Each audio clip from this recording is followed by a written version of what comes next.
കുറ്റം മറച്ചുവെക്കാൻ ശ്രമിച്ചതിനാണ് സൗദി ജയിലിൽ കഴിയുന്ന അബ്ദുൾ റഹീമിന് 20 വർഷം തടവ് ശിക്ഷ കോടതി വിധിച്ചതെന്ന് റഹീം നിയമസഹായ സമിതി. 19 വർഷം പിന്നിട്ടതിനാൽ മോചനം വേഗത്തിലാക്കാൻ സാധ്യമാകുന്ന എല്ലാ വഴികളും തേടും. വിധിക്കെതിരെ അപ്പീൽ പോകുന്നത് കാലതാമസം സൃഷ്ടിക്കുമെങ്കിൽ നിയമവിദഗ്ധരുമായി കൂടിയാലോചിച്ചാകും തീരുമാനമെടുക്കുകയെന്നും സമിതി ഭാരവാഹികൾ പറഞ്ഞു. കഴിഞ്ഞ ദിവസമാണ് സൗദി ബാലന്റെ കൊലപാതക കേസിൽ റിയാദ് ക്രിമിനൽ കോടതി വിധി പറഞ്ഞത്. 20 വർഷം തടവാണ് കോടതി കോഴിക്കോട് കോടമ്പുഴ സ്വദേശി അബ്ദുൾ റഹീമിന് വിധിച്ചത്. പണം നൽകി കേസ് കുടുംബവുമായി ഒത്തുതീർപ്പാക്കിയതിനാൽ വധശിക്ഷ കോടതി നേരത്തെ റദ്ദാക്കിയിരുന്നു. എന്നാൽ കുറ്റകൃത്യത്തിനുള്ള പൊതുശിക്ഷയാണ് കോടതി വിധിച്ചത്. കൃത്യം മറച്ചുവെക്കാൻ റഹീം ശ്രമിച്ചതിനാണ് തടവു കാലാവധിയെന്ന് കോടതി വിധിയിൽ പറയുന്നതായി റഹീം നിയമസഹായ സമിതി വിശദീകരിച്ചു. 20 കൊല്ലത്തെ തടവ് ശിക്ഷ വിധിക്കാണ്ടായ കാരണം റഹീം ഈ സംഭവം കുറ്റകൃത്യം ചെയ്തതിന് ശേഷം മറച്ചു വെച്ചു എന്നുള്ളതാണ് മെയിൻ പോയിന്റ് അതിൽ പറഞ്ഞിട്ടുള്ളത്. അപ്പോൾ ആ ഒരു സംഭവമാണ് 20 വർഷം ആവാൻ കാരണം.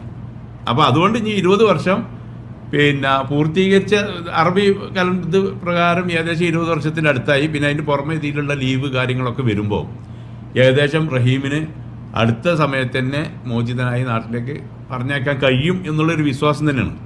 കോടതി വിധിയുടെ പകർപ്പ് ലഭിച്ചതോടെ മോചനക്കാര്യത്തിൽ വ്യക്തത വന്നു. കോടതി വിധി പകർപ്പ് നമ്മുടെ കയ്യിലുണ്ട്, നമുക്കത് ലഭിച്ചിട്ടുണ്ട്. അതിൽ കൃത്യമായി കൊണ്ട് ഇതിൻ്റെ മറ്റു കാര്യങ്ങളൊക്കെ 20 വർഷം ആണ് ഈ ശിക്ഷ വിധിച്ചിട്ടുള്ളത് എന്ന് അതിൽ കൃത്യമായി രേഖപ്പെടുത്തിയിട്ടുണ്ട്. 20 വർഷം തടവ് ശിക്ഷ എന്ന വിധിയിൽ അപ്പീൽ പോകാം. പക്ഷേ അത് കാലതാമസത്തിന് കാരണമായേക്കും. ഇക്കാര്യത്തിൽ നിയമവിദഗ്ധരുമായി കൂടിയാലോചിച്ചാകും തീരുമാനം. പ്രോസിക്യൂഷനും വിധിക്കെതിരെ അപ്പീൽ പോയാൽ കേസ് നീളും. പ്രോസിക്യൂഷൻ പോവുകയാണെങ്കിൽ നമ്മൾ എന്ത് ചെയ്യണം? അപ്പോൾ ഇത്തരം കാര്യങ്ങളൊക്കെ നമ്മൾ നോട്ട്സ് തയ്യാറാക്കിയിട്ടായിരിക്കും അഭിഭാഷകരെ കാണാം. അഭിഭാഷകർ എന്താണ് നിർദ്ദേശിക്കുന്നത് അതനുസരിച്ചായിരിക്കും സഹായ സമിതി ഇനി അടുത്ത സ്റ്റെപ്പ് മുന്നോട്ട് പോകും. പ്രോസിക്യൂഷൻ അപ്പീലിന് പോകാൻ ഇടയില്ലെന്നാണ് ലഭ്യമാകുന്ന വിവരം. 13 സിറ്റിംഗ് ആണ് കേസുമായി ബന്ധപ്പെട്ട് നടന്നത്. അനിശ്ചിതാവസ്ഥക്കൊടുവിൽ വിധി വന്നതിൽ റഹീം സന്തോഷവാനാണ്. അറ്റ്ലീസ്റ്റ് ഒരു വിധി വന്നു എന്നുള്ളതാണ്. അത് കഴിഞ്ഞിട്ട് നടന്ന വേറെ മറ്റു പലരായിട്ടുള്ള കമ്മ്യൂണിക്കേഷന് നമുക്ക് കിട്ടിയ മനസ്സിലായതനുസരിച്ച് ഒരു ആശ്വാസം റഹീമിന് ഉണ്ടായിട്ടുണ്ട്.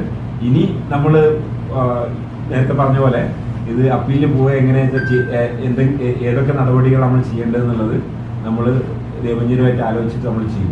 വധശിക്ഷ റദ്ദാക്കിയിട്ടില്ലെന്നടക്കം സമിതിക്കെതിരെ അപവാദം പ്രചരിപ്പിച്ചവർക്കുള്ള മറുപടിയാണ് കോടതി വിധി.